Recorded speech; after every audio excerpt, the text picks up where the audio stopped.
नमस्कार, मी वैभव पालवे प्रजासंवादच्या मुक्त संवाद या विशेष कार्यक्रमामध्ये आपलं स्वागत करतो.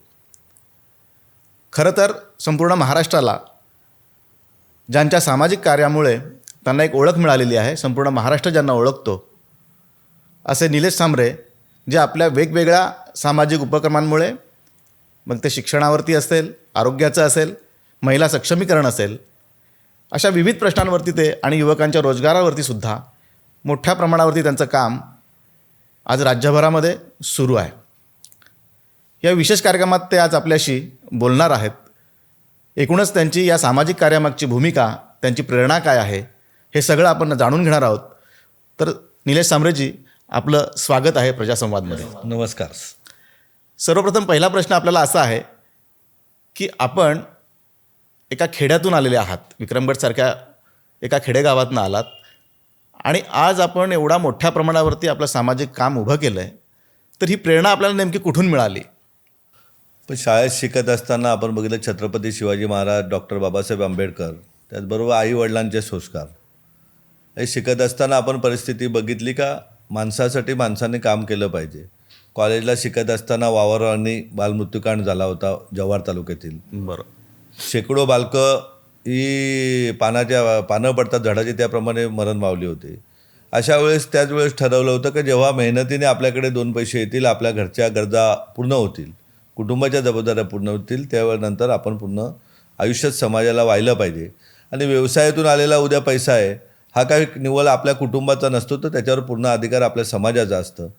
समाज म्हणजे उद्याला आपल्यासाठी किंवा आणखीन माझ्या नातेवाईकांसाठी नाही, तर जो गोरगरीब माणूस आहे त्याला शिक्षणाची मदत केली पाहिजे, आरोग्याची केली पाहिजे. तर ते छत्रपती शिवाजी महाराजांना, माँसाहेब जिजाऊंना, बाबासाहेबांना आदर्श ठेवून, आईवडिलांना आदर्श ठेवून काम सुरू केलेलं, त्यांच्याकडून विचार मला.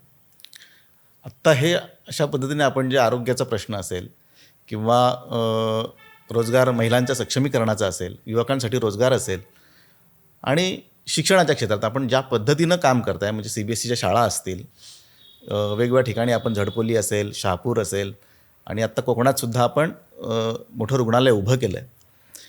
तर आरोग्याच्या प्रश्नावर नेमकं आपण काम सुरू करावं असं का वाटलं? मी सांगितलं ना का 90-91ला किंवा लहान असताना गरिबी बघितलेले, आरोग्याबाबत उद्या एखादा डॉक्टर आपल्याकडे नाही मिळाला गावी विक्रमगडला, झडपोलीच्या छोट्याशा गावात, तर विरारला एका डॉक्टरकडे मला माझी मावशी घेऊन आली होती. किंवा मुलाच्या वेळेस मुलाला ताप आला तर गावी विक्रमगडवरनं माझी आई अंबाडीला डॉक्टरकडे घेऊन आली होती, किंवा भिवंडीला यायला लागायचं डॉक्टरकडं. ही सर्व परिस्थिती आपण बघितली होती. जेव्हा मी ठाण्याला राहायला आलो, धर्मवीर आनंदगे साहेब होते, तोपर्यंत आपल्या ग्रामीण भागातील लोकांना आरोग्याबाबत कितीही वाचता आले, रात्री तरी सिव्हिल हॉस्पिटलला आनंदगे साहेब मदत करायचे, त्याच्यामुळे इलाज व्हायचा छत्रपती शिवाजी हॉस्पिटलला व्हायचा. मी ठाण्यामध्ये 2004-05ला आल्यानंतर लक्षात आलं का खाजगी रुग्णालये प्रचंड पैसा लागतो आणि आरोग्याबाबत आपण जर ठाण्याला राहतोय तर प्रत्येक वेळेस मदती येणाऱ्या प्रत्येक माणसाला केली पाहिजे, आपल्याकडे आशेने बघतायत. आता मोठी पोकळी निर्माण झालेली आहे ग्रामीण भागात. म्हणजे अगदी रात्रीही मी एका हॉस्पिटलला गेलो होतो, तर त्या हॉस्पिटलला बघितलं, एक मुरबाडचा पेशंट होता, त्याची बायपास झाली होती. दुसरा एक पेशंट आपला वाड्यातला होता भोईर म्हणून, तेही ICUला होते. आणि तिसरा एक पेशंट आमचा मित्र का तोही अत्यावस्था होता. म्हणजे तिघे एका हॉस्पिटलला मिळालं. तर अशी पोकळी भरून करण्यासाठी किंवा गोरगरिबाला आरोग्याच्या सुविधा मिळाल्या पाहिजेत, हे लहानपणापासूनच मनात होतं. सरकारचं काम करतं आहे, परंतु आपली जबाबदारी आहे का आपल्या बांधवांसाठी, आपल्या समाजासाठी आपणही चांगल्या आरोग्याची मदत केली पाहिजे. थोडक्यात जिजाऊ चालते 2 उद्देशाने का कुठल्याच माणसाला आरोग्याच्या सुविधेवाचून मृत्यू येता कामा नये आणि कुठलाच विद्यार्थी शिक्षणापासून वंचित राहता कामा नये. त्या दृष्टीने नुसतं बोलभाषा नाही, तर आपण बघितलं असेल की झडपोलीला गेल्या 15 वर्षापासून रुग्णालय उभे आहे का जिथे जो जिल्हा, पालघर जिल्हा का 2014ला विभाजन होऊन त्या जिल्ह्यामध्ये जिल्हा रुग्णालय अद्यापर्यंत झालेलं नाही, किंवा तिथला आजही बालमृत्यूचा रेट बघितला तर दररोज 3 अपत्य जन्माला आल्यानंतर मृत्युमुखी पडतात. दर 15 दिवसाने आपण पत्रकार तुम्ही बातमी लावताय का TV वरती सगळीकडे बातमी बघतोय का एक पोटातल्या बाळासहित आपली ताई मरण पावली. आपण अशा घटना बघतोय का उद्या खोडाळ्यासारख्या गावातनं एक व्यक्ती आपल्या मुलाला दवाखान्यात जव्हारला घेऊन येतो, रुग्णवाहिका नाही मिळाली, मृत्यूनंतर तो बाईकवर घेऊन जाताना बघतो. मागच्या 4-6 महिन्यापूर्वीची घटना बघितली की एक भगिनी मोखाडा तालुक्यातली डिलेव्हरी पोटात दुखायला लागलं म्हणून नाशिकच्या सिव्हिल रुग्णालयात जाते आणि तिच्या 7व्या महिन्यात बाळ पडल्यानंतर प्लास्टिकच्या पिशवीत ती बॉडी घेऊन जाते. ही दयनीय अवस्था आहे की ही मनाला अस्वस्थ करणारी गोष्ट असते. मग याला आपण कुठे टीका टिप्पण्या करण्यापेक्षा आपण आपल्या बांधवांसाठी रुग्णालय केलं पाहिजे. त्या दृष्टीने झडपोलीचं रुग्णालय अगदी NICUपासून डायलिसिसपासून कॅन्सरपर्यंतच्या सर्व शस्त्रक्रिया तिथे केल्या जातात. शहापुरात आपण बघितलं का शहापुरातही सर्वच प्रकारची व्यवस्था आपण केलेली आहे की जेणेकरून आपल्या ताईला, शहापूर मुरबाडच्या ताईला किंवा भिवंडीतल्या कल्याणच्या ताईला पोटातल्या बाळ घेऊन या जीवघेण्या ट्रॅफिकमध्ये ठाण्याला येईपर्यंत तिचा मृत्युमुखी पावणार नाही याची काळजी घेतली जाते. शहापूरच्या रुग्णालयात तर अगदी जळगाव, भुसावळ, नंदुरबार इकडचेही रुग्ण आहेत, धुळ्या इकडचेही मोठ्या प्रमाणामध्ये रुग्ण येत आहेत, लाभ घेत आहेत. कल्याणमधनं ठाणे शहरातनंही मोठ्या प्रमाणात गोरगरीब आपले ताई, गोरगरीब दादा जाऊन उपचार घेतात. समाधान वाटतं. तिसरा बॅकलॉग बघितला आपण कोकणामध्ये, रत्नागिरीलाही 2015-16पासून आपलं काम चालू आहे सावंतवाडीला शिक्षणाचं. तिथेही बघितलं का तिथे कुठेही काय आजार झाला तर एकतर कोल्हापूरला जावं लागायचं, एकतर पुण्याला जावं लागायचं, एकतर श्रीमंत असले तर मुंबईच्या दवाखान्यात द्यायला. अशा वेळेस तिथे रुग्णालय होणे गरजेचं होतं. तिथे एका भाषणामध्ये मी सांगितलं की लवकरात लवकर रुग्णालय देईन आणि आमचे केदारजींनी जागा बघितली, रुग्णालय चालू केलं. आज आनंद वाटतो कारण कोल्हापूरचे, सांगलीचे, पुण्याचे पेशंट, मुंबईचे पेशंट तिथे येऊन उपचार घेतात. अगदी स्पाईनपासून सर्व प्रकारच्या शस्त्रक्रिया होतात आणि खूप समाधान मिळतं त्याच्यामध्ये का आपल्या माणसांसाठी आपला उपयोग होतो आहे. ना एकूणच आपण जो जव्हार मोखाड्याचा उल्लेख केलात आणि ज्या पद्धतीची आरोग्य व्यवस्था मागच्या काळात होती, आजही तीच परिस्थिती आहे. म्हणजे अगदी डोलीतनं काही म्हणजे रुग्णांना घेऊन जावं लागतं, रुग्णवाहिका पोहोचत नाहीत. सुरुवातीला आपण रुग्णवाहिकांपासून सुरुवात केली आणि आज एवढं मोठं आपण रुग्णालय तिकडे उभं केलं, हे खरंच कौतुकास्पद आहे. परंतु हे काम करत असताना वेगवेगळ्या पातळ्यांवरती एकाच वेळी काम करणं हे तुम्हाला कसं शक्य होतं आहे? शेवटी आपण सर्व जे चालू आहे श्वासोच्छ्वास घेतो हा याच्यावर कुठाचे तरी आशीर्वाद असतात. चांगलं काम करत असताना काही त्रास देणारे लोक असतात, एक प्रवृत्ती असतात की आपलं चांगलं होऊ नये, चांगलं काम होऊ नये याच्यात अडचणी आणणारे लोक असतात. परंतु आशीर्वाद ही खूप मोठी गोष्ट असते. त्यापेक्षा आज रामनवमी आहे, आपण बघतोय का प्रभू रामाचा जन्मदिन.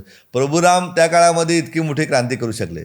छत्रपती शिवाजी महाराज किती लढाई केल्या, वयाच्या 16व्या वर्षापासून 14व्या 15व्या वर्षापासून 50व्या वर्षापर्यंत त्यांनी किती ठिकाणी लढे. छत्रपती संभाजी महाराजांच्या इतिहास आपल्याला माहिती आहे. डॉक्टर बाबासाहेब आंबेडकरांना अडचणी नाही आल्या का?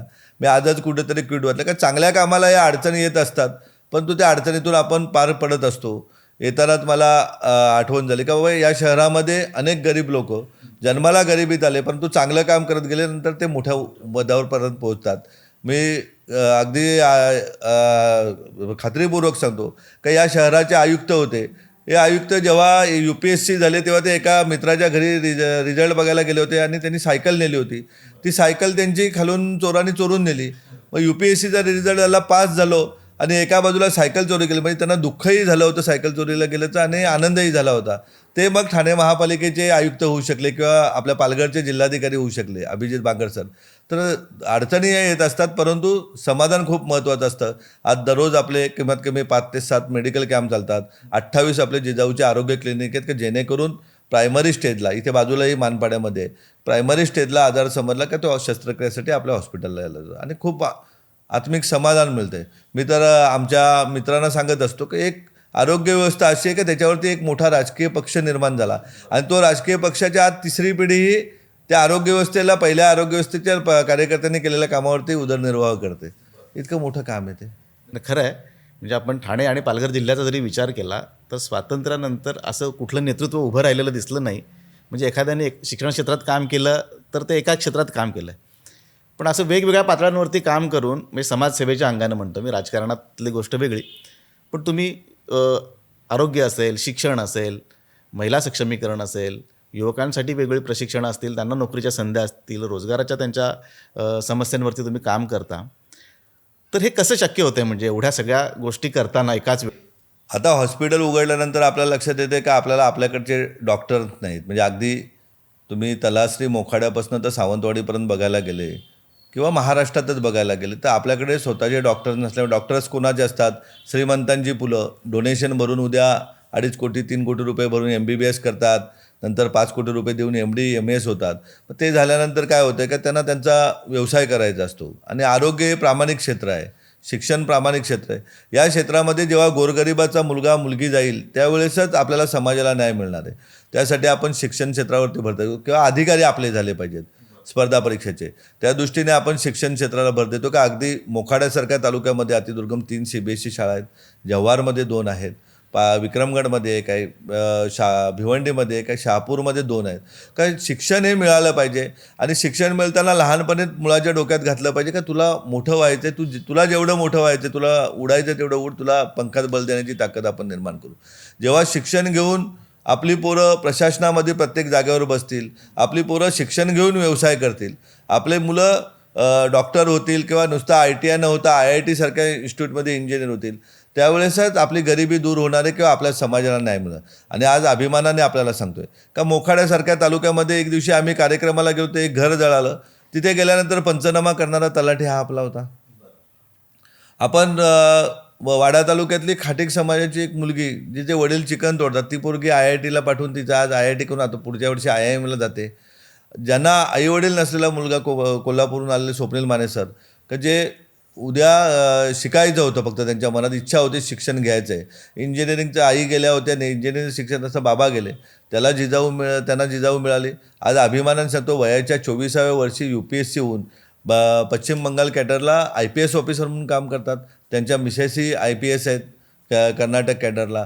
आज बघायला गेलं तर ऊसतोड मजुराचा पोरगा आपल्याकडनं DYSP झालेला आहे, डेप्युटी कमिशनर लेबरला झालेले आहेत, BDO झालेले आहेत, विविध प्रकारचे. आणि पोलीस किंवा इतर गट कळलं तर ज्या ज्या गावात आपण जाऊ त्या त्या गावात विद्यार्थी भेटतात. कालच मी मंत्रालयात आरोग्य विभागात गेलो, तिथे मुलगी मला आपल्या अकॅडमीची दिसली. या ठाणे शहरात बघायला गेलं तर मोहिनी बारमलसारखी एक आदिवासी तरुणी वयाच्या 19व्या वर्षी पती जातात 2.5 महिन्याच्या पोटात बाळ असताना. तिला जिजाऊची पोलीस भरती केंद्र इथली कोपरीची मिळाली. त्यावेळेस पोलीस भरतीला उशीर होतो. मुंबई महानगरपालिकेमध्ये अग्निशामक दलाची भरती निघते आणि अग्निशामक दलाची भरती निघाल्यानंतर आपण ट्रेनिंग सेंटर झडपूरला काढतो. तिला अभ्यास करण्याचे आपण पैसे देतो आणि तिला झडपूरला नेलं जातं आहे. जेव्हा 800 विद्यार्थ्यांमध्ये 108-9 विद्यार्थी आपले लागले, त्यामध्ये ती मोहिनी बारमली आज फायर ब्रिगेड ऑफिसर म्हणून नोकरी लागली. अगदी जव्हारहून आलेली एखादी तरुणी घरी लग्न करून देतात म्हणून ती कागदपत्र घेऊन आपल्या पोलीस भरती केंद्रात येते आणि 4-6 महिन्यातच ती पोलीस होऊन जाते. जिचे आई वडील आपल्याकडे झडपोलीला हॉस्पिटलला आले उपचारासाठी, बघितलं पोलीस भरती केंद्र आहे, ते जाऊन ना त्यांच्या मुलीला पाठवतात, ती पोलीस होते. तिची मैत्रीण येते, ती पोलीस होते. तिचा भाऊ येतो, तो पोलीस होतो. तर हे सगळं काम आहे किंवा उद्या अंबाडीच्या नाक्यावर भाजी विकणारी ताई आहे, तिची मुलगी पोलीस होते, हातनासारखं गाव आहे झडपोलीवरून 8-10 किलोमीटर पुढचं, 7 किलोमीटर चालत धावत यायची ती मुलगी. झोपडं होतं तिचं, ती मुलगी प्रशासनामध्ये लागते. अगदी ललित मौलेसारखा तरुण जव्हारचा, वडील गेलेले असतात, लायब्ररीमध्ये अभ्यासाला येतो, त्याला लायब्ररी म्हणून पण आपण ड्युटी देतो. नगरविकास खात्यामध्ये महाराष्ट्रामध्ये STमध्ये पहिला येतोय. जव्हार विक्रमगडचे कल्पेश भावर्म नावाचा विद्यार्थी RFOच्या स्टडीला येतो आहे, RFOमध्ये महाराष्ट्रात सेकंड येतो. त्याचा भाऊ पाटबंधारे खात्यामध्ये ऑफिसर होतो. म्हणजे ही आता एकमेकाची साखळी झालेली आहे. विद्यार्थ्यांमध्ये करिअर गायडन्सच्या मार्फत 5 जिल्ह्यामध्ये आपण कार्यक्रम घेऊन विद्यार्थ्यांना स्वप्न मोठी बघायला सांगून त्या पद्धतीने तयारी सुरू आहे. शिक्षण क्षेत्रात काम करत असताना स्पर्धा परीक्षेचं शिक्षण घ्यायचं असेल तर CBSEचे NCERTची बुक असतात, त्यामुळे त्यांना आपण CBSE शाळा सुरू केलेल्या आहेत. जेव्हा गोरगरिबाचा मुलगा मोठी स्वप्न बघेल, शिक्षणाकडे लक्ष देईल. आज तुम्ही भेट द्या कधीतरी जव्हारच्या चालतोड शाळेत द्या, झापला द्या, एकदम मोखाड्याच्या टोकाला असणारा आसा ग्रामपंचायतमध्ये ब्राह्मणपाड्याला द्या, खोडाळ्याला द्या, का तिथले विद्यार्थी आपल्या ठाणा मुंबईच्या शाळेतल्या विद्यार्थ्यांसारखेच किंवा त्यापेक्षा अधिक क्षमतेने अभ्यास करून त्यांचा रिझल्ट येतो आहे. तर जेव्हा हे गोरगरिबांची मुलं शिकतील त्यावेळेसच आपल्याला न्याय मिळणार. तेव्हा जे उद्या कुपोषण असेल, रोजगार असेल, विविध समस्या आहेत जे सेंट्रल गव्हर्नमेंट राज्य सरकारच्या येणाऱ्या स्कीम आहेत त्या प्रत्येक शेवटच्या माणसापर्यंत पोहोचवण्यासाठी आपले विद्यार्थी प्रशासनात पाहिजेत. त्यामुळं शिक्षण हे खूप पवित्र क्षेत्र आहे, आरोग्यही खूप पवित्र क्षेत्र आहे. त्याचबरोबर महिला सक्षमीकरण. घरची ताई नुसती TV बघणार, मोबाईलवर याचे त्याचे वाणे काढण्यापेक्षा तिला आपण अगदी योगापासून जेवण बनवण्यापासून जे मागतील, इंग्लिश स्पीकिंग पर्सनॅलिटी ज्या मागतील त्या आपण या 5 जिल्ह्यातील भगिनींसाठी ज्वेलरी मेकिंग असेल, शिवण क्लास असेल, कॉम्प्युटर असेल, अशा प्रकारची व्यवस्था केलेली आहे. का आपली मुलं जिथे असतील तिथे घडले पाहिजेत. आपली ताईला जे मागेल ते रोजगारासाठी मिळालं पाहिजे. आज अभिमान वाटतो का आपण वाडा तालुक्यातल्या त्या दिवशी कांबारा गावच्या भगिनी माझ्याकडे आल्या होत्या. अगरबत्ती बनवतात, साबण बनवतात, फिनेल बनवतात, सर्व गोष्टी घेऊन आल्या होत्या आणि विकतातही. गावागावातल्या आमच्या ताया घेते. तर तेव्हा ही गरिबी, जर आपल्याला आपला देश बलवान करायचा आहे, आपलं राज्य देशामध्ये नंबर 1ला न्यायचं आहे, तर आपल्याला प्रत्येक व्यक्तीने काम केलं पाहिजे. त्या दृष्टीने काम चालू आहे. शेतकऱ्यांबाबतही दरवर्षी 5 लाख आंब्याची झाडं आपण देऊन शेतकरी सक्षम कसं होईल त्यासाठी प्रयत्न करतोय. जिथे जिथे गाळ काढायचे तिथे जिथे मागतील तिथे आपण JCB देतोय. शासनाकडून ज्या योजना पाहिजे त्या शासनाकडून योजना देण्याचा प्रयत्न करतोय. का आपण एक समृद्ध, आता आपण बघतोय आता जागतिक महायुद्ध चालू आहे. काही छोटी छोटी राज्य आहेत पण ती समृद्ध असल्याने आज अमेरिकेसारख्या देशाबरोबर पण लढतात ना. त्याप्रमाणे आपला देशही बलवत्तर झाला पाहिजे. खरंच तुम्ही खूप चांगलं सांगितलं की समाजात काही बदल घडवायचा असेल तर शिक्षणाशिवाय चांगला पर्याय नाही की जो समाजामध्ये बदल घडवू शकेल.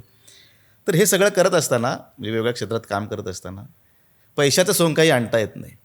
हे तुम्ही कसं उभं करता आणि कशा पातळीवरती काम करता? म्हणजे अगदी मला तर आनंद वाटतो का म्हणजे आईचं, मी सकाळी 5:30 पावणे 6 वाजता 5:30 वाजता भाकरी करून 5:45 वाजता भिवंडीला कॉलेजला येतं, आई सोडायला यायची.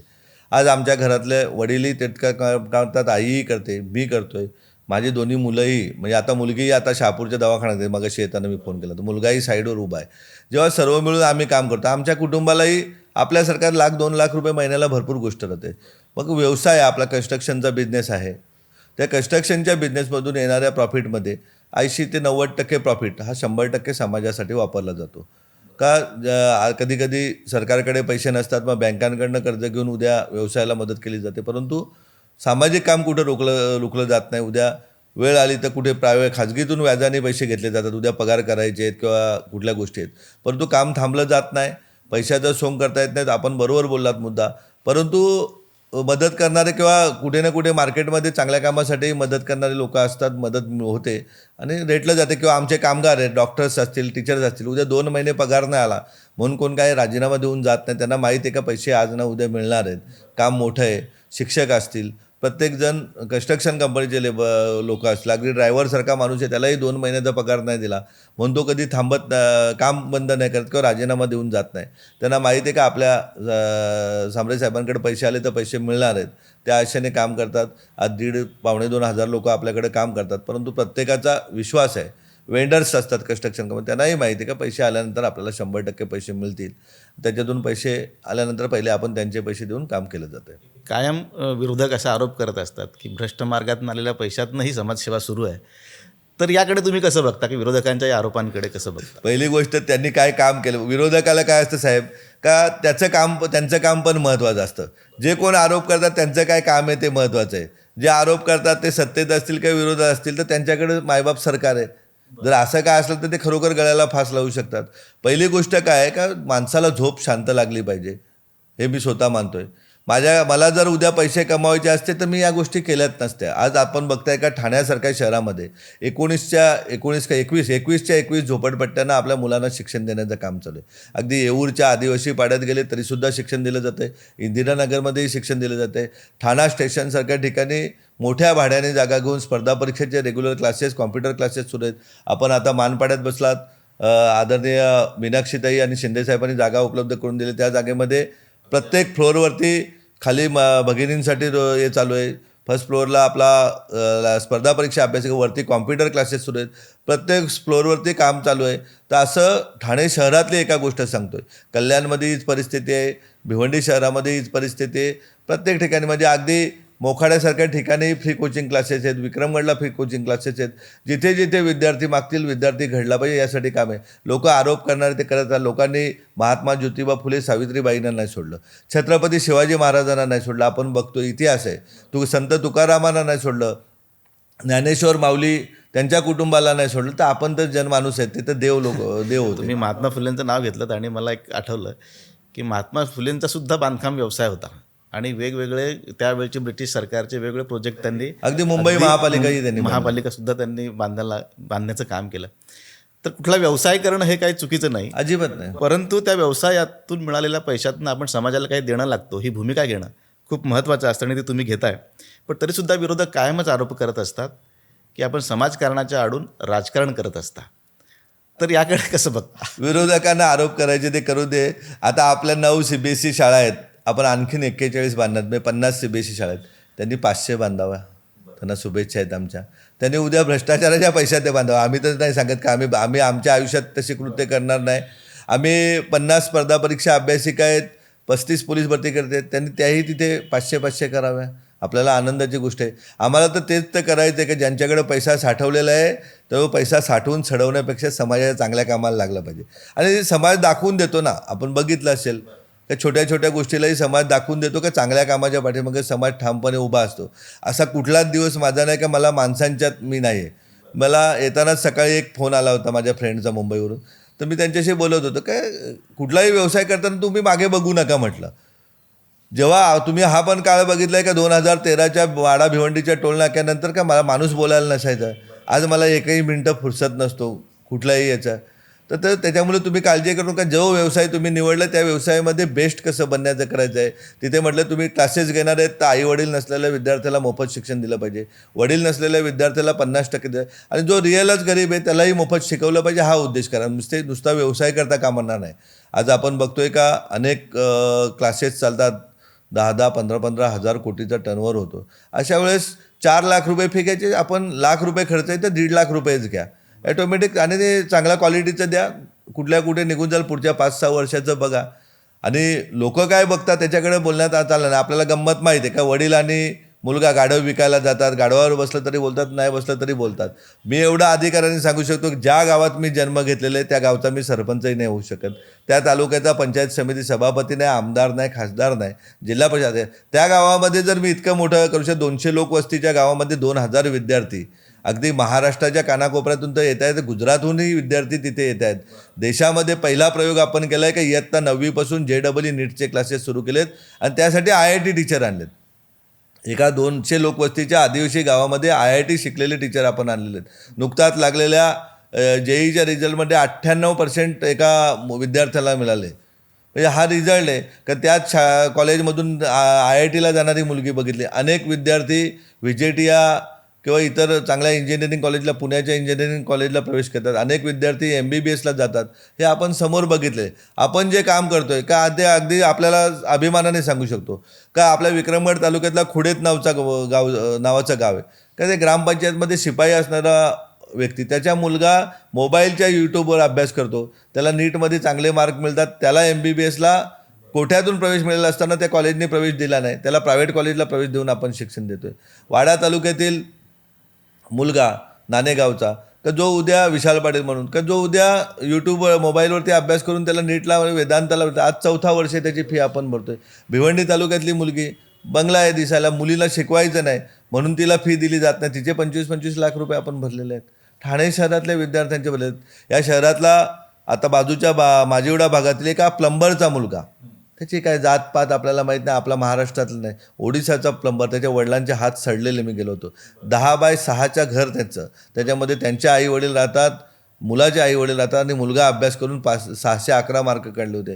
आज अमरावतीसारख्या ठिकाणी त्याला आपण MBBSला शिकवतो, लातूरसारख्या इंजिनिअरिंग कॉलेजला पूर्ण फी आपण भरतोय. त्याच्यामुळे कोण काय बोलतं याच्याकडे आपल्याला काय लक्ष द्यायची गरज नाही. कल्याणच्या पेपर विकणाऱ्या माणसाची मुलगी MBBSला तिची आज 4था वर्ष फी आपण भरतोय. त्याच्यामुळे कोणाचं काय बोलतं त्यापेक्षा आपण काय काम करतो ज्याच्यामध्ये आपल्याला आपल्या कुटुंबाला समाधान मिळतं हे सगळ्यात महत्त्वाची गोष्ट आहे.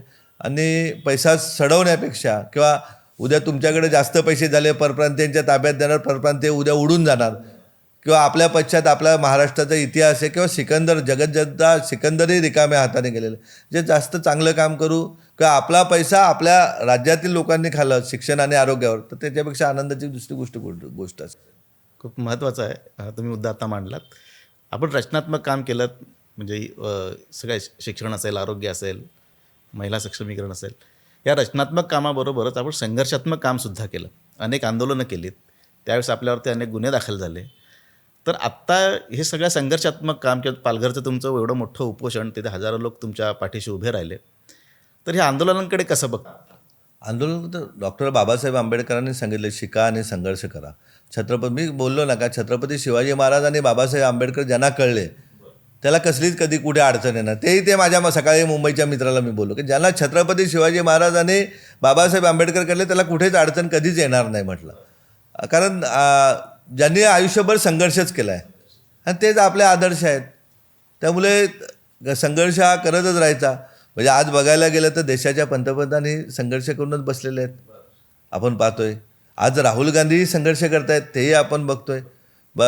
एखादा UPSCचा विद्यार्थी होतो, आता त्या सातपुते मॅडमकडे केस आहे, एका शेतकऱ्याची मुलगी IPS झाली, संघर्ष करूनच झालेली आहे. मी स्वप्नील माने सरांचं उदाहरण दिलं, संघर्ष करूनच गेले. का आई गेल्या होत्या, लोकांकडे फळे विकून त्यांनी शिक्षण घेतलं, इंजिनिअरिंग शिक्षण घेत असताना बाबा गेले, संघर्ष करूनच तेही झाले. मोहिनी भारमलची गोष्ट सांगितली का 2.5 महिन्याच्या पोटात बाळ असताना पती जातात, एखादी मुलगी आत्महत्या केली, ती ठाण्याच्या वागळे इस्टेट भागात लोकांची धुनीभांडी करत होती, डिलेव्हरीनंतरसुद्धा तिला धुनीभांडी करायला लागायची, कारण मुलाला दुधाचे पैसे कोण देणार. ती संघर्ष करून जेव्हा आपल्याकडे आली तेव्हा ती आज आपण सॅल्यूट मारतोय का आज मुंबई महानगरपालिकेमध्ये अधिकारी पदावर हजारोच्या संख्येने विद्यार्थी आपल्या प्रशासनात लागले. ते नुसते लागलेत का, संघर्ष करूनच लागलेत, आणि संघर्षामध्येच मजा आहे. आता थोडं राजकारणाकडे येऊ. सामाजिक कामावरती आपण बोललोत.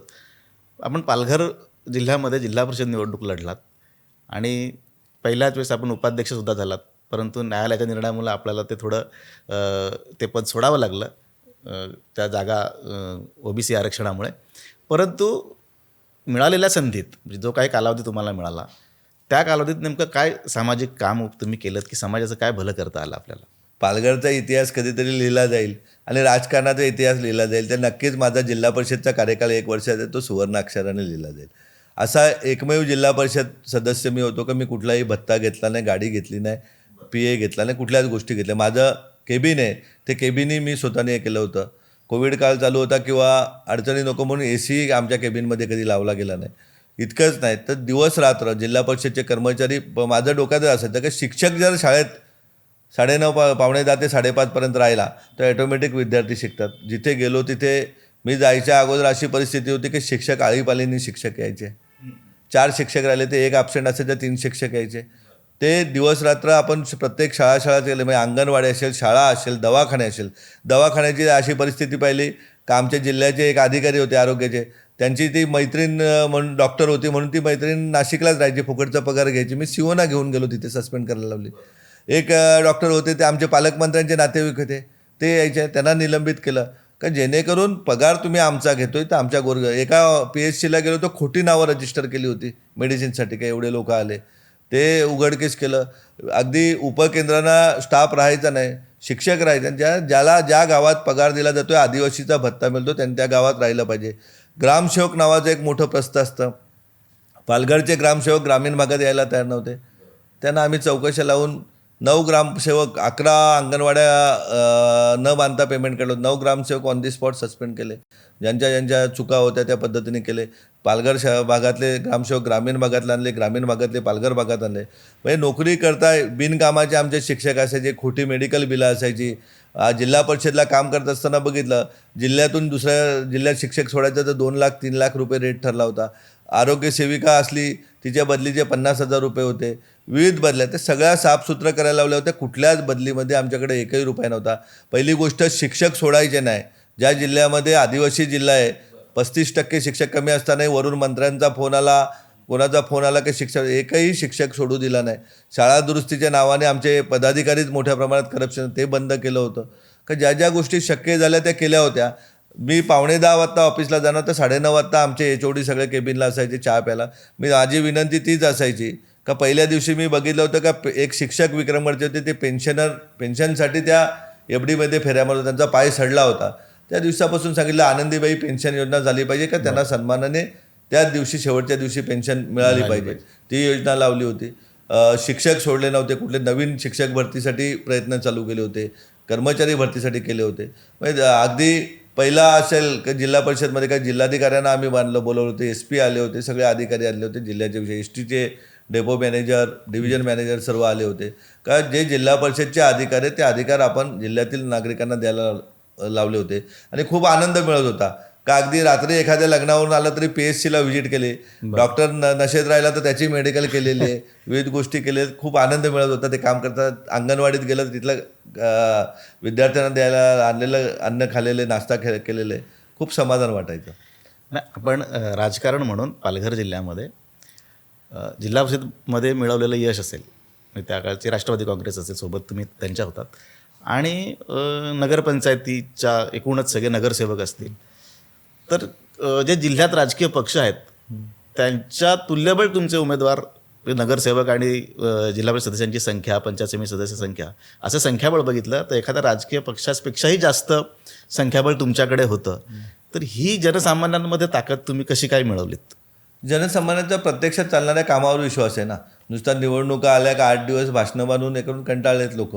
मी काय म्हटलं मगाशीच का आपल्या 9 शाळा आहेत, आपण आणखीन 41-50 करणार आहेत. राजकीय पक्षांनी त्यांच्या पक्षाच्या नावाने शाळा काढल्या पाहिजे. बरं, पक्षाच्या नावाने जर त्यांना शासन करतंय, परंतु आपल्या पक्षाच्या नावाने हॉस्पिटल काढले पाहिजेत का जेणेकरून लोकांना तिथं वाटलं पाहिजे का हा माझ्या पक्षाचा, मी ज्याच्यासाठी दुसऱ्या माझ्या भावाबरोबर भांडण करतोय का गावातल्या माझ्या एखाद्या बांधवाबरोबर वाद करतोय, तर माझ्या पक्षाने माझ्यासाठी आरोग्य, माझ्या मुलांच्या शिक्षणासाठी शाळा काढलेली आहे, माझ्या मुलांना 10वी-12वीवरून नोकरी लागण्यासाठी गटचे ट्रेनिंग सेंटर काढलेले आहेत, माझ्या मुलाला कलेक्टर झाला पाहिजे म्हणून माझ्या राजकीय पक्षाच्या या नेत्याने इथे UPSCची अकॅडमी स्पर्धा परीक्षा काढले, पुस्तकं ठेवलेत. हे वाटलं पाहिजे ना. हे जेव्हा त्यांना वाटेल तेव्हाच काम करायला मजा येईल. त्यांनी कामाची स्पर्धा केली पाहिजे. लोक तर चांगल्या कामाच्या बरोबरच असतात, आपण बघितलेलं आहे. लोक काही म्हटलं तरी तुम्ही बघितले असेल, भिवंडी लोकसभा असेल का कुठेही आजही या राज्यामध्ये मी अभिमानाने सांगू शकतो का आज तारीख आहे, समजा रामनवमी, तुम्ही 3 दिवसात एखादा मेळावा घ्यायला सांगा, 1,00,000 2,00,000 लोक एकही पैसा न देता जमा करण्याची ताकद आपल्याकडे. आपल्याला खोटं थोटाही नाही सांगायचं आहे, खोटी पुस्तकावरती समाजालाही नाही फसवायचं आहे. आपले विचार वेगळे जे आहे ते वास्तव कामावरती समाज 100% आपल्याबरोबर असतो.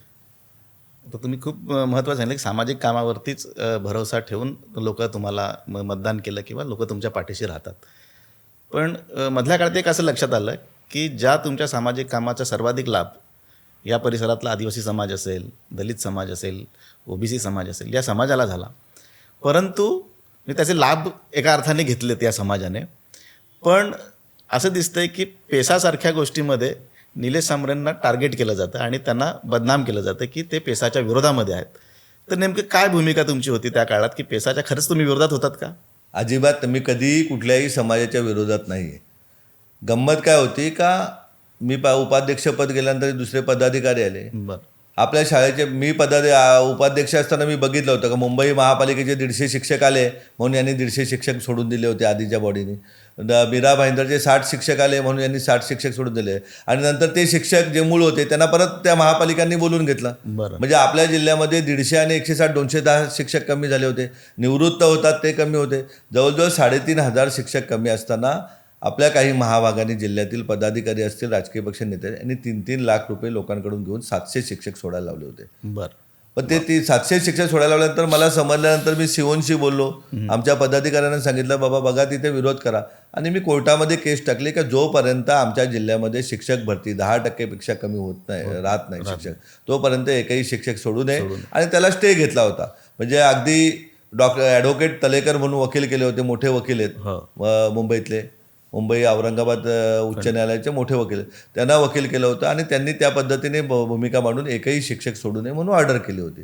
आता याच्यामुळे काय झालं की ज्यांना 3-3 लाख रुपये 7-21 जवळजवळ 21 कोटी रुपये ज्यांनी जमा केले होते आणि वाटप ठरलं होतं कोणाला काय द्यायचे, त्यांच्या तळपायाचे आग गेले.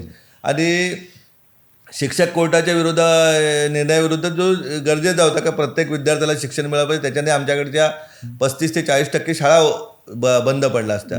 मग ते शिक्षक न सोडल्यामुळं या राजकीय पक्षाच्या लोकांनी वळवलेलं का निलेश सांबरेंनी पेसाची भरती होऊ नये म्हणून.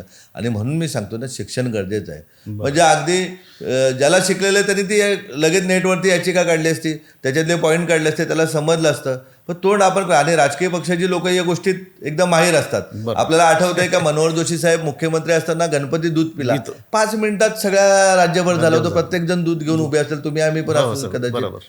तर ते या सगळ्या गोष्टी अशिक्षितपणामुळे घडतात. म्हणून शिक्षण देण्याचं काम चालू आहे. का मोखाड्यासारख्या तालुक्यामध्ये 3 CBSE शाळा उघडल्यात, आपण मोफत उघडल्यात. जव्हारसारख्या तालुक्यामध्ये 2 उघडल्यात. किंवा तलासरीला आम्हाला CBSE शाळा उघडायची म्हणून राजकीय पक्षाच्या लोकांनी विरोध केला. एका हॉटेल व्यावसायिकाने जागा दिली होती, तिथे झेंडे लावून बंद पडलं. किंवा एक विद्यमान त्या काळाचे खासदार होते, ते त्या माणसाकडे जाऊन बसले की शाळा अजिबात निलेश सांबरेला द्यायची नाही. म्हणजे हा समाज हा अशिक्षित राहिला पाहिजे हेच बऱ्याच लोकांना वाटतं. कोणी जर शिकले तर उद्या आपल्या मुलांच्या बरोबर राजकारणात स्पर्धक होतील, आपल्याबरोबर होतील, त्यामुळं ते शिकता कामा नये असं वाटतंय. तर त्या पलीकडे जिजाऊ आहे का जिजाऊ पोटातल्या बाळापासून 100 वर्षाच्या आजोबापर्यंत त्याचं आयुष्य कसं वाढलं पाहिजे यासाठी प्रयत्न करतो. पोटातल्या बाळापासून माँसाहेब जिजाऊंनी छत्रपतींना ज्याप्रमाणे मोठी स्वप्न दाखवली, मोठे विचार दाखवले, स्वातंत्र्यासाठी लढायला शिकवलं, त्या पद्धतीने जिजाऊही शिकवते. गावागावात जाऊन, प्रत्येक घराघरात जाऊन, का आपली आई जमीन आहे, जमीन विकता कामा नये. आपल्याला काय पाहिजे, अडचण आहे, शिक्षण आहे, तर शिक्षणासाठी आपली जिजाऊ आपल्यासाठी तयार आहे. आपल्याला आरोग्य व्यवस्था पाहिजे, तर त्यासाठी रुग्णवाहिकेपासून, आरोग्य क्लिनिकपासून तर मल्टी स्पेशालिस्ट हॉस्पिटलपर्यंत आपली जिजाऊ बरोबर आहे. या सगळ्या गोष्टी प्रत्येक समाजाच्या प्रत्येक व्यक्तीपर्यंत पोहोचवण्याचं काम केलं जातं. का आता आपण आपली जमीन विकता कामा नये, आपल्यावर कुठेही अत्याचार झाला तर जिजाऊ आपल्याबरोबर परिवाराप्रमाणे असेल. आपल्याला गोष्ट आठवते का, बडोदा एक्सप्रेसवेचं काम चालू होतं.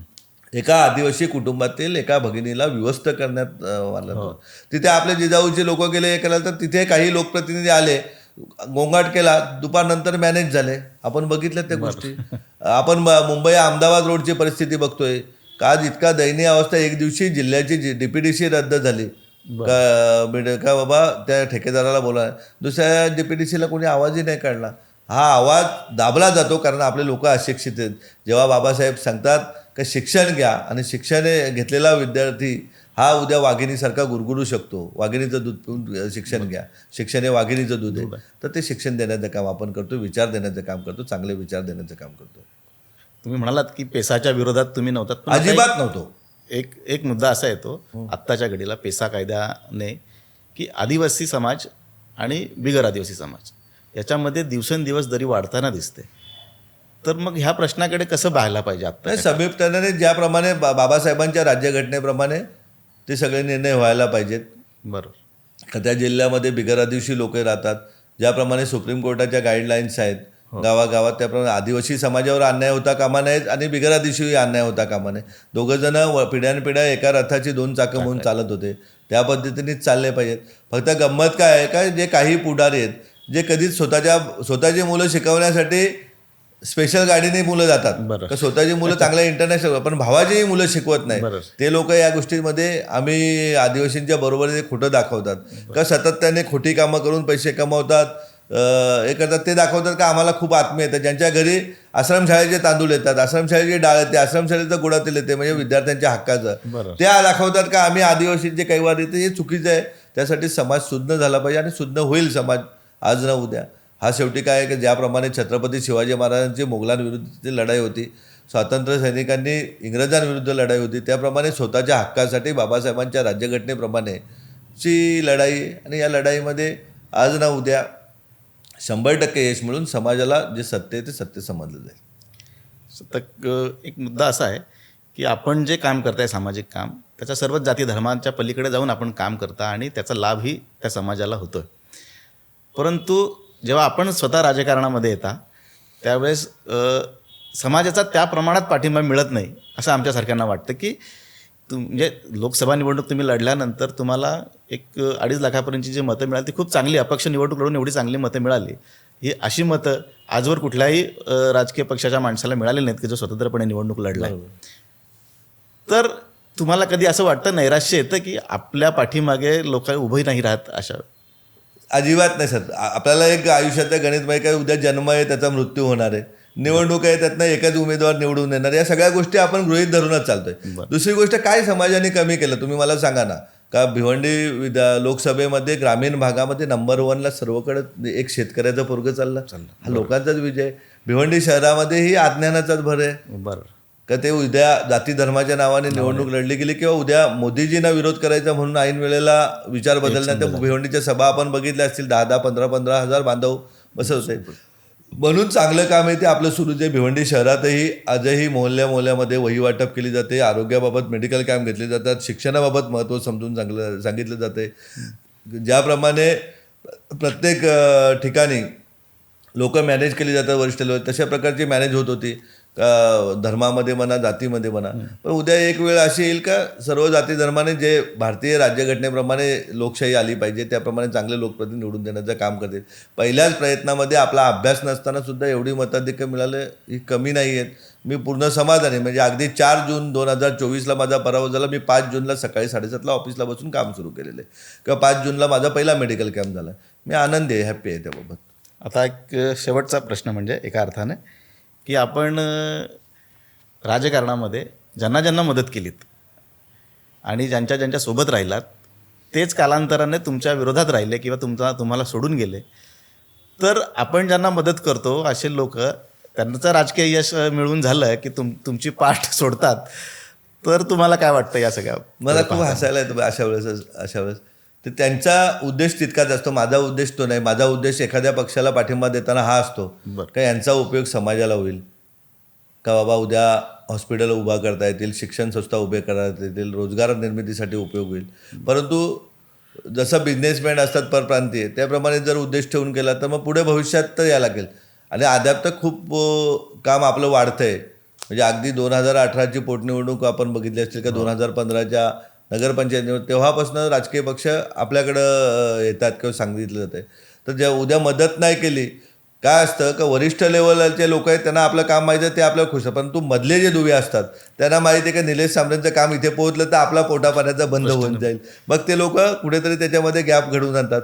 पण आज ना उद्या हे सत्य समजत असतं आणि सत्य समजलं जाईल. आणि मला 100% माहिती आहे न्याय द्यावा लागेल पक्षांना, कुठल्या राजकीय पक्षांना. आता तुम्ही जेव्हा तुमची ताकद ओळखून सामाजिक कामाची असेल, राजकारणातली असेल, वेगवेगळे पक्ष तुम्हाला सोयीप्रमाणे सोबत घेतात आणि सोयीप्रमाणे सोडून देत असतात.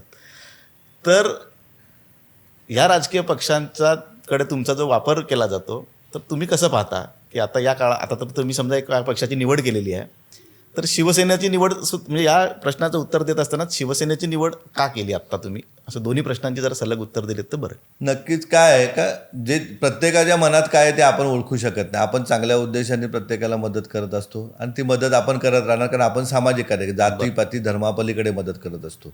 म्हणजे उद्या आपलं आरोग्य क्लिनिक आहे, हॉस्पिटल, तिथे काही कुठल्या पक्षाच्या माणसाने येऊ नये असं आपलं म्हणणं नाही. बरं. आणि ज्यांना उद्या फसवायचं ते फसवतील किंवा कोणी, त्याच्याशी मला काही त्याचं काय दुःख वाटत नाही. फसवणारा माणूस आहे, त्याला चांगल्या माणसाला हँडल नाही करता आलं एवढंच मी सांगेन. बरं. मी सांगतोय ना का उद्या महाराष्ट्रामध्ये असे किती लोक असतील का विदाऊट राजकीय ताकदीवरती लाख लोक परवाला जमा करू शकतात, कोण येणारे न सांगता. त्याच्यामध्ये आपण ती भरपूर मोठी गोष्ट आहे. शिवसेना ही पक्ष याच्यासाठी निवडला का आदरणीय एकनाथजी शिंदे साहेब यांचं काम आपण बघतोय. जे काम धर्मवीर आनंदिके साहेब करत होते तेच शिंदे साहेब करतायत आणि ते काम बघतात. तिथेही अनेक लोक काहीतरी चुकीचं पोहोचवण्याचा प्रयत्न, परंतु साहेबांचा आपल्यावर विश्वास आहे एकदम, आणि त्या उद्देशाने आपण काम करत असतो. उद्या काम थांबलेलं नाही. ज्या दिवशी मी काम थांबेन आणि पक्षावर एखाद्या अवलंबून होईल त्या दिवशी आपला एंड होईल. का माझ्या स्वतःच्या फायद्यासाठी मी समाजाला कुठेतरी फसवेन, त्या दिवशी मला उतरता कळायला लागेल, हा मला नक्की माहिती आहे. पण जोपर्यंत मी स्वतःच्या लाभासाठी कुठलं पद घेत नाही किंवा स्वतःच्या स्वार्थासाठी वापरत नाही पण नाही. आमच्या लोकांना, अनेक लोकांना वाटतंय आमदार झालं पाहिजे, खासदार झालं पाहिजे, मंत्री झालं पाहिजे, मुख्यमंत्री झालं पाहिजे, पालकमंत्री झालं पाहिजे, आणखीन कुठलं झालं. पण मला माहिती आहे ना सत्य काय. आज आपण बघतोय अनेक आमदारांची परिस्थिती काय. नुकताच आता आज व्हिडिओ चालू आहे झिरवळ साहेबांची बघतोय आपण, साताऱ्याची बघितली का, त्या जिल्ह्याचे पालकमंत्री म्हणजे मुख्यमंत्रीच होते, त्या शंभूराज देसाई साहेबांची बघितली.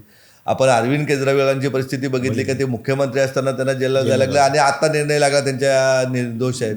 त्याच्यामुळे पद हे कुठलं महत्त्वाचं नसतं. सामान्य माणूस ही सगळ्यात मोठी ताकद आहे आणि सामान्य माणूस म्हणूनच आपल्याला जगायचं आहे.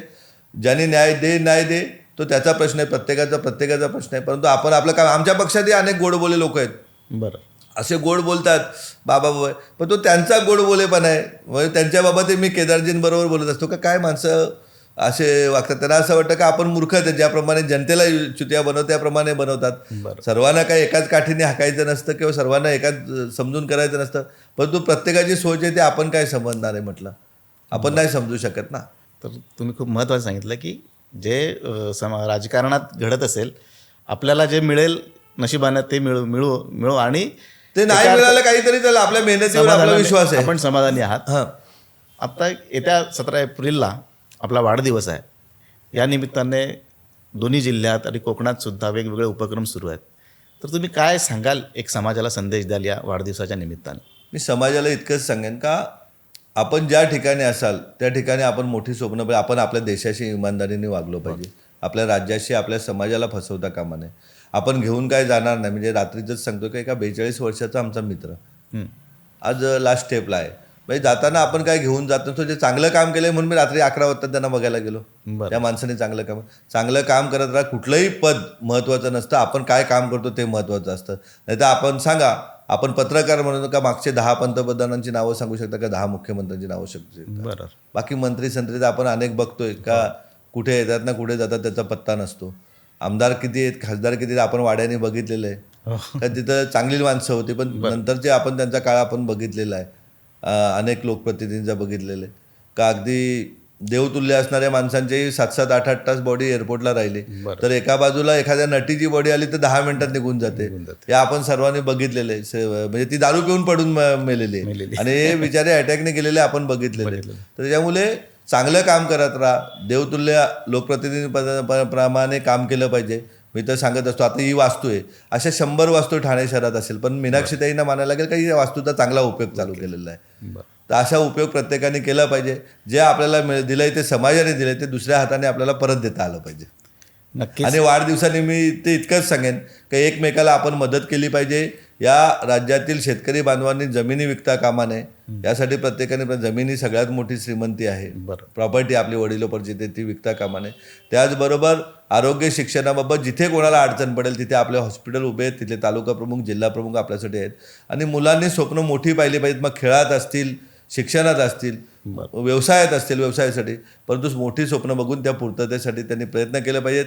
मी तर म्हणतोय देशातच नाही जगाच्या सर्वात मोठ्या कंपन्यांमध्ये आपली पोरं MD म्हणून गेली पाहिजेत. सगळ्यात मोठे व्यावसायिक आपली पोरं झाली पाहिजेत. जर या आपल्या मातीमध्ये धीरूभाई जर भिवंडीला राहून इतके मोठे होऊ शकतात, धीरूभाई अंबानी, अदानी मुंबईमध्ये अनेक वर्ष राहत होते, ते इतके मोठे होऊ शकतात, तर आपण का मोठे होऊ शकत नाही. हा प्रत्येकाने विश्वास ठेवला पाहिजे, चांगलं काम केलं पाहिजे, देशाशी इमानदारीने काम करून टाटासारखा उद्योजक जर झाले तर ते सगळ्यात आनंदाची गोष्ट आहे. स्वप्नील मानेंसारखे अधिकारी झाले ते खूप आनंदाची गोष्ट आहे. आणि अशा आनंदाच्या घटना घडल्या पाहिजेत. येणाऱ्या पोलीस भरतीमध्ये कमीत कमी 15,000मध्ये 1,000 ते 1,500 पोलिस आपले लागतील. त्याप्रमाणे प्रशासनामध्येही का प्रत्येक जिल्ह्यामध्ये 1-1, 2-2 IPS IAS ऑफिसर होतील अशा प्रकारची व्यवस्था आपण केलेली आहे. आणि तशा प्रकारच्या विद्यार्थ्यांच्या मागे उभे आहेत. खेळात जे जातील का उद्या आपण बघितलं असेल का दुगाड फाटा इथे एक मच्छी विकणारी ताई, तिच्या दोन्ही मुलींना आपण खेळामध्ये पुढे नेऊन आज दोन्ही मुली नॅशनल गव्हर्नमेंटमध्ये नोकरीला आहेत. एक भारतीय सैन्यामध्ये, एक पोस्टामध्ये ऑफिसर आहे, मनाली जाधव आणि गौरी जाधव. असे विद्यार्थी घडले पाहिजेत, असे घडले पाहिजेत. रत्न आहेत, ही रत्न आंतरराष्ट्रीय दर्जावरती पुढे गेली पाहिजेत. शेवटी काय आहे का आपण काय काम करतोय हे महत्त्वाचं आहे. मी सांगितलं धर्मवीर आनंद दिघे 50 वर्ष जगले, छत्रपती शिवाजी महाराज 50 वर्ष जगले, पण ते आज ठाणा रेल्वे स्टेशनच्या इथे दुसरं रेल्वे स्टेशन होतं, त्याला धर्मवीर आनंद दिघे स्टेशन म्हणून त्याला नाव दिलं जाते. त्यांच्या घरातला कुठलाही वारसा नसताना असं ठाण्यातला कुठलं दुकान नाही किंवा कुठला कार्यक्रम नाही की जिथे धर्मवीर आनंद दिघे साहेबांचा फोटो नाही. आपण बघितलं छत्रपती शिवाजी महाराजांशिवाय या देशामध्ये कुठेच चालत नाही. जगामधला पहिला राजा आहे का त्यांनी राजवाडा महाल न बांधता एका किल्ल्यावरती बांधला. तर तो लोक आदर्श ठेवतात. चांगल्या गोष्टीचे इतिहास लिहिला जातो आणि वाईट गोष्टीचाही इतिहास वाईट अर्थाने लिहिला जातो. त्यामुळे जसं चांगलं काम करू तसं चांगलं काम उदयाला येईल एवढं नक्कीच आपल्याला सांगतोय.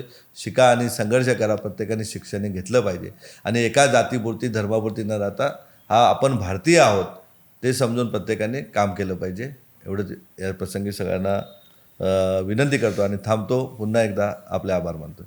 तर हे होते निलेश सांबरे, ज्यांनी वेगवेगळ्या प्रश्नांवरती आपल्या सामाजिक कामापासून एकूण राजकारणातल्या काही भूमिका स्पष्ट केल्या आणि समाजामध्ये कुठलेही मतभेद न ठेवता परस्परांशी सौहार्दाने वागत हा समाज आपण पुढे घेऊन गेलं पाहिजे अशा पद्धतीची भूमिका मांडली. तर धन्यवाद साहेब. तुम्ही आमच्याशी बोललात. थँक्यू.